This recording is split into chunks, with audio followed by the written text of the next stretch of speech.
Mungkin kalau anda melihat ya masyarakat Melayu kita sekarang ini, apa yang mungkin mahu anda ubah berdasarkan pengalaman anda?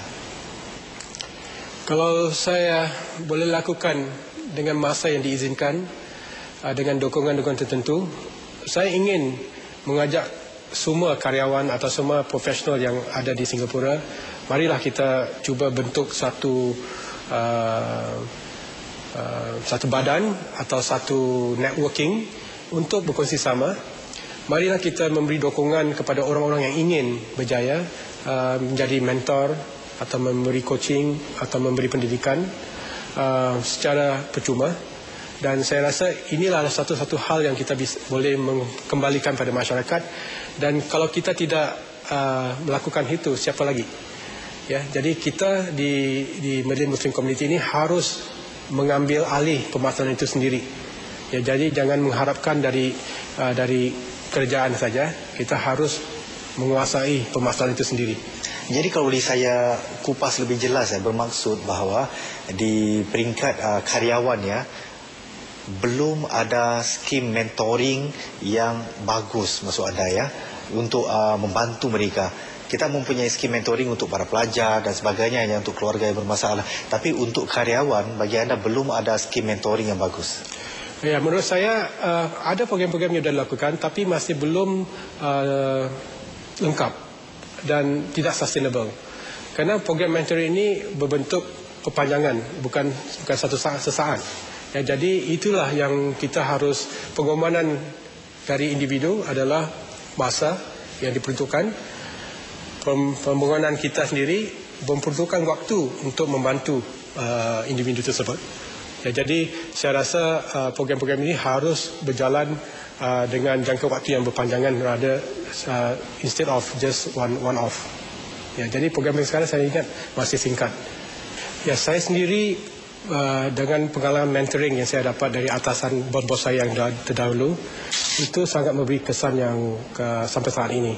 Sebagai contoh, waktu saya dinaikkan jadi kerani, supervisor saya memberi saya mentoring dengan tegas ya. Satu, dia bilang anda harus ada buku catatan. Apa yang saya memberi hari ini, knowledge yang saya beri hari ini harus dicatat, dan pertanyaan yang sama tidak boleh diulangkan. Jadi sebelum anda bertanya dengan saya, anda harus lihat nota ini, baru anda bertanya satu. Nah, itu memberi satu framework mentoring. Itu mentoring, sifat-sifat mentoring yang tidak ada di buku. Nah, itu yang saya sangat menghargai. Dan hal-hal mentoring ini bukan sesaat, ya, tapi berperpanjangan. Setiap kali ada pertemuan, saya dapat sesuatu yang baru dari beliau. Kalau saya punya permasalahan, pasti dia akan bilang, okey, anda cuba lihat dari sudut yang ini. Anda sudah lihat sudut yang berbeza. Nah, itu membuat saya berterima kasih sekali apa-apa yang dilakukan oleh semua atasan saya yang sebelum ini. Walaupun anda sekarang sudah berada di syarikat yang berbeza daripada mereka sekarang ini. Ya, saya masih berinteraksi dengan mereka. Sebagai contoh, Marco Chan itu adalah seorang managing director di perusahaan yang lama, dan sampai sekarang saya masih berinteraksi dengan beliau, apakah itu Skype ataupun telefon atau email. Bermakna satu mentoring ya, yang kedua perlu ada perhubungan yang berterusan ya, yang lebih sukar untuk dikekalkan ya sebenarnya. Benar. Jadi jalinan perhubungan itu harus ikhlas. Tidak ada agenda yang lain. Jadi itu yang membuat setiap perhubungan itu akan jalan dengan lebih berpanjangan. Baik, melihat daripada kacamata korporat ya, apa agaknya ya dalam pandangan anda masalah-masalah dalam masyarakat Melayu kita ini yang memerlukan huraian segera atau urgent ya? Ya, yang satu saya fikir dari pengalaman saya berinteraksi dengan mereka-mereka ini, satu adalah adaptasi kepada perubahan di luaran. Kedua, mempunyai upaya keinginan untuk buat perubahan pada diri sendiri. Itu saya rasa masih kurang. Jangan beri alasan, jangan menyalahkan orang lain. Okey, lihatlah diri sendiri dan mengambil langkah-langkah yang akan memberi kebaikan. Dan saya yakin kalau kita sabar dan kita istiqamah, konsisten, pasti itu akan berhasil. Kerana saya sudah lihat sendiri, ada orang-orang yang saya beri peluang, menggarap peluang itu dan berhasil. Dan ada yang saya beri peluang tapi tidak tahu prioritas. Sebagai contoh, waktu saya sebagai MD, saya memberi peluang program megang atau internship. Kita ada orang asing dan orang kita.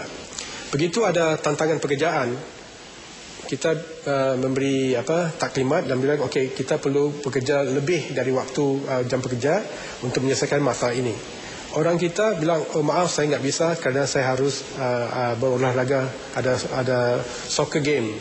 Tapi orang asing ini membuat ini satu opportunity untuk menunjukkan kemahiran dia, talent dia untuk membantu di masalah yang kita hadapi. Dan ini seorang internship ya, belum lagi seorang pekerja. Nah, begitu akhir pekan megang itu, tentu sekali ada pilihan. Evaluasi itu akan berat kerana dari segi behavior, dari segi attitude ya, itu orang-orang asing ini lebih punya jati diri dan lebih punya drive. Orang-orang kita, saya sudah lihat beberapa kali peluang itu tidak dicapai dengan dimanfaatkan dengan baik.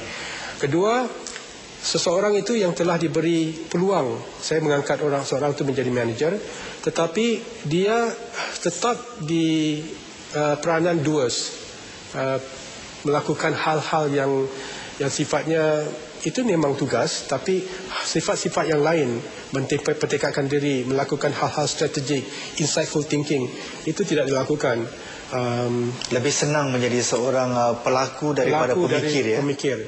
Nah, ini pasti seperti yang saya katakan di awal, kita perlu bimbingan, kita perlu masyarakat kita, ayo bersatu, berilah dukungan kepada mereka-mereka ini. Sebagai contoh, saya punya teman seorang bahasa asing, orang Cina di Makassar.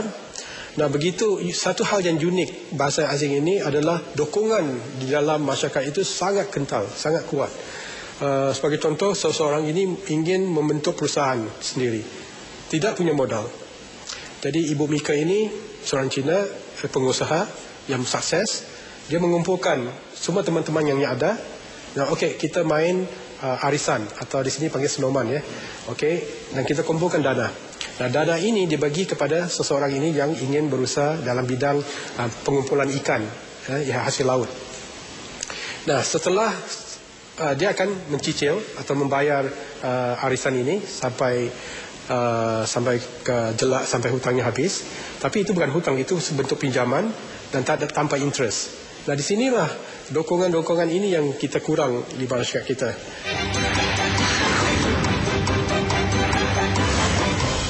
Encik Rahim Tahir, sebenarnya apa ya passion atau minat anda yang paling mendalam sekali?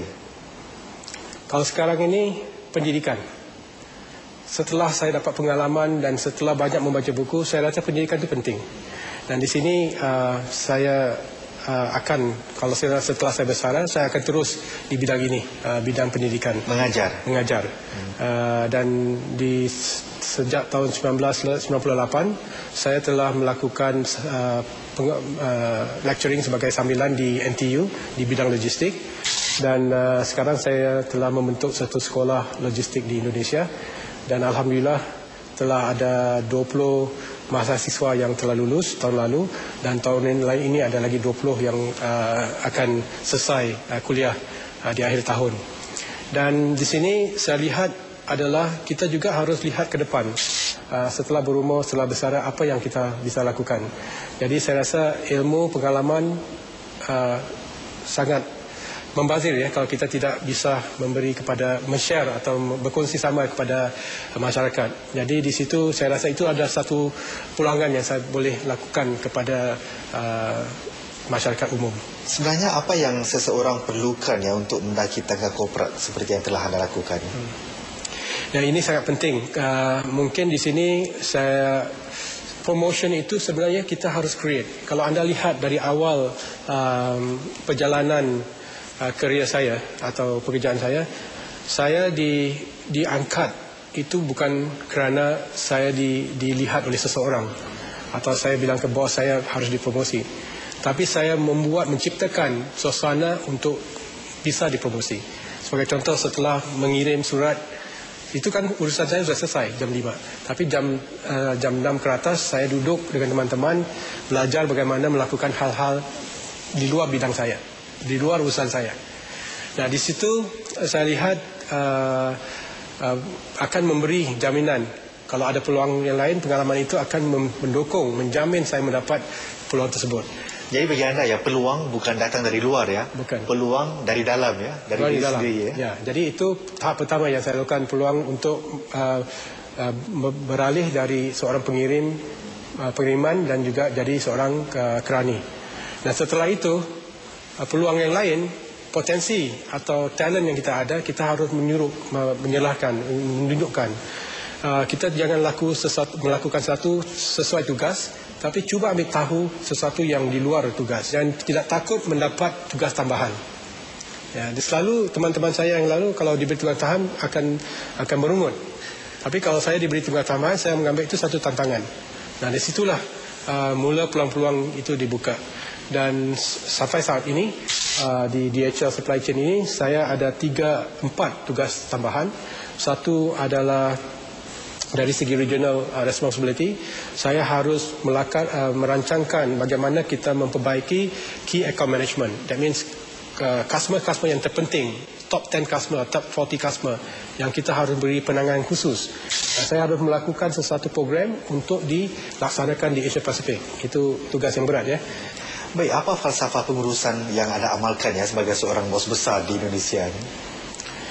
Ya, itu satu, kita harus respect setiap individu. Apakah dia supir, apakah dia office boy, apakah dia operator forklift, itu kita harus melakukan respect, kita menghargai apa yang mereka lakukan itu. Kerana gini, kita harus sadar bahawa kita hanyalah seorang pemimpin. Kalau hari ini saya datang kerja, mereka enggak datang, urusan itu tidak akan berlaku. Servis akan stop. Tapi kalau esok saya tidak hadir, mereka hadir, pekerjaan itu akan tetap terlaksana. Jadi dengan kesadaran itu, saya menganggap mereka itu lebih penting dari saya. Jadi saya harus melakukan servant leadership. Jadi saya memberi tugas saya sadar sebagai memberi kemudahan untuk mereka melakukan tugas-tugas harian mereka. Baik, mungkin sebagai seorang pemimpin Encik Rahim, apakah anda pernah membuat sebarang keputusan atau sesuatu yang anda kesali dalam menguruskan para pekerja anda atau menguruskan sesuatu lah? Ya, itu ada sesuatu yang saya tidak akan lupakan sampai saat ini. Waktu itu saya baru dinaikkan pangkat sebagai Managing Director, dan secara emosi, dengan marah dan secara tergesa-gesa saya melakukan keputusan untuk memecat seseorang manager. Dan dampak dari itu sangat luas, sangat hebat. Pertama, saya kehilangan seorang manager dan tugas itu saya harus ambil alih. Dan itu memakan waktu-waktu yang saya harus peruntukkan untuk tugas-tugas yang lain. Kedua, saya kalau bisa diulang kembali, saya sebenarnya harus melakukan pendekatan untuk memberi beliau waktu untuk perbaiki permasalahan-permasalahan yang telah dilakukan atau kekurangan yang mereka miliki. Jadi kalau saya ingin share kepada semua adalah jangan melakukan tindakan dalam keadaan marah. Itu kita harus sering menjaga emosi dan supaya kita membuat sesuatu keputusan itu lebih tegas dan lebih adil. Kongsi dengan kami ya, dua perkara yang anda harap menjadi semacam pegangan bagi setiap anggota masyarakat kita ya, khususnya bagi golongan pekerja. Okey. Di sini mungkin apa yang saya boleh bagi saranan adalah kejarlah kejayaan dan bukan kekayaan.